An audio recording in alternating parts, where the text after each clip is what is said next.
Letting go.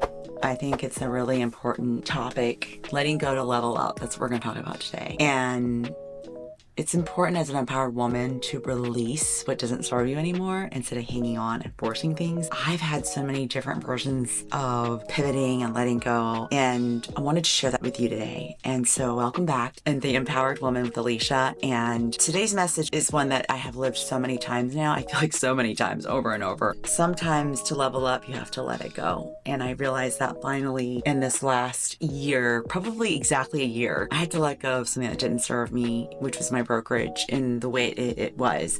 And it was really hard. I was hanging on to it so tight. Whether it's that role, for me, it was the business. There's so many different things, but it could be a role, it could be a title, it could be a relationship. Some of you know that. It could be a business relationship, it could be a friendship, it could be a perception of how people perceive you, your identity, or a routine even. Like sometimes we need to let go of some of these routines that are not good for us. A habit, maybe a discipline that we need to change. It's so important to notice, kind of just notice, have awareness if you've outgrown something or if something's not serving you anymore in the life that you want to live or who you want to be now. You gotta call it out and you gotta acknowledge it and say, it's time to go. There's a grieving process. Recognize that. My God, is there a grieving process? Not always, not for everything, but for me, there was definitely last year. And letting go is the first step. I think acknowledging it and then actually letting it go is the first step to stepping into the next level. And when I say next level, it's the next version of you. It's like they say you have to kill the old version to get the new version. And it's so true. It's like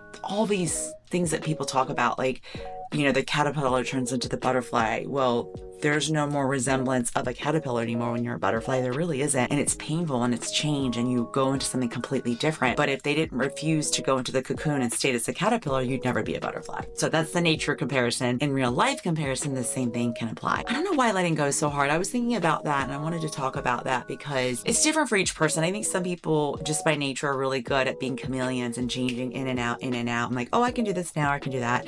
And it may just be a personality trait, but I think letting go is hard because I think fear of failure is so big for so many people. And it's not just the fear of failure, but the fear of judgment in that failure. Like, what will my friends say? What will my mom say? What will my dad say? What will my kids say? What will my husband, wife say? All those things. I've heard that over and over. Like, what will people think? There's guilt with that, I think, and a loss of control. And control is a big thing because control means certainty and our need to know what's going on at all times. And ambitious women tend to hang on to things too long because they're like, I will make this work. I don't know how many times you've done that in life. I guarantee all of you have done it at some point where you're like, I'm gonna make this work. I will do this. We'll make it work. I think Tim Gunn said that on Runway. What was that? The Runway show where you made the designs and he was like, make it work. And I think we are taught that. Like, it's like we're encouraged in a way to make things work even if it's not. And there's a cultural conditioning of finish what you start.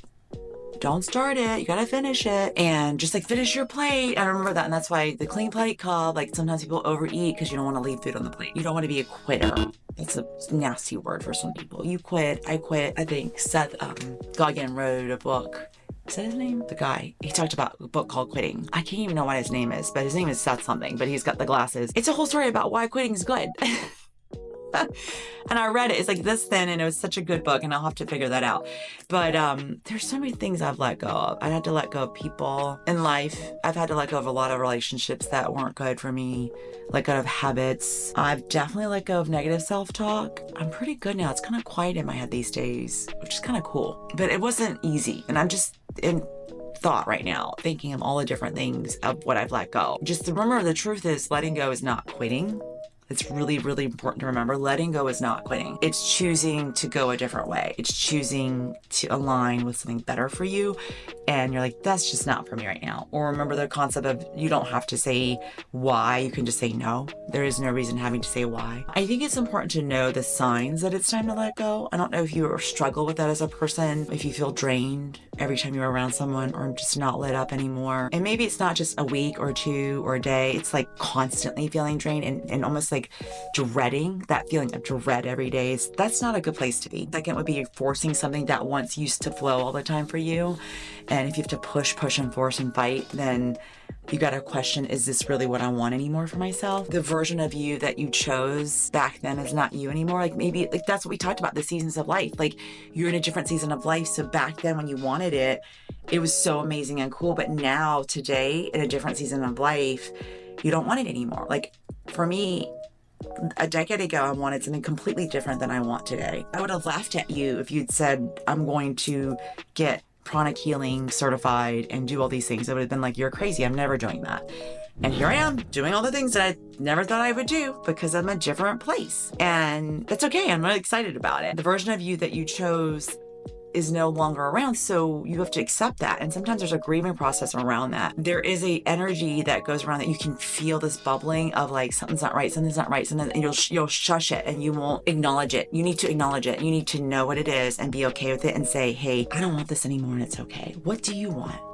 It's okay to that whisper of something that you want, acknowledge it, figure that out what it is for you and go for it. Letting go is like definitely letting up. That's a huge growth piece. I think some people think when you quit things, you change your mind on things and you make a choice to do something different completely or pivot or change your business or fire everybody and start again, that you're going backwards. You're actually not. You're going forwards and you're launching. You just don't see it. What happens when you release things with intention, with intentionality and knowing what you want and being okay with that, it's pretty incredible what will unfold for you if you allow it. There's space and clarity that just comes because you're not holding on to all this angst and forcing things that you don't want anymore. And you're not in a place of resentment and bitterness. You're allowing new opportunities to show up into your life. It's so important, right? And I've let go of so many things. I asked some people to leave when we transferred over. Some people chose not to come, and I looked at it as a blessing, and it was for me because I know they weren't in my path, and other people have been a magnet to come. And I think that's huge too. And why am I drawn to certain things? And trusting in your instinct and knowing like, this is what I want and I'm going to go for it. And if you go there and you're like, I don't like it anymore, this is not for me anymore,